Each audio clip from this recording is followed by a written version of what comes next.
এক গাছের ডালে বাস করত বাবুই পাখি। তার বাসা ছিল খুব সুন্দর, পাতায় মোড়া আর তুলার মতো নরম। বাবুই পাখি সারাদিন গান গাইত আর ছোট ছোট কীটপতঙ্গ খুঁজে খেত। কিন্তু গাছের নিচে এক সাপ বাসা বানিয়েছিল। সে ছিল চুপচাপ কিন্তু খুব ধূর্ত। একদিন সাপ ভাবল, এই বাবুই পাখির ডিমগুলো খেতে পারলে মজা হতো। বাবুই তখন বাসা ছেড়ে খাবার খুঁজতে গেছিল। সাপ ধীরে ধীরে গাছ বেয়ে উঠতে লাগল। ঠিক তখনই পাশের গাছে বসে থাকা এক বাদর সব দেখে ফেল। সে তাড়াতাড়ি বাবুই পাখিকে খবর দিল, ওরে বাবুয়ে, তোর বাসায় সাপ উঠছে। বাবুই পাখি শুনেই ছুটে এল। সে তার ঠোঁটে ধরে আনল একটা কাটা দেওয়া ডাল।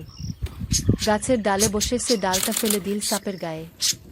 সাপ ব্যথা পেয়ে নিচে পড়ে গেল আর ফোঁস করতে করতে জঙ্গলের ভিতরে পালিয়ে গেল। বাবুই পাখি ফিরে এসে তার ডিমগুলোকে আগলে রাখল। তারপর বাদরকে বলল, তুই না থাকলে আজ সর্বনাশী হয়ে যেত।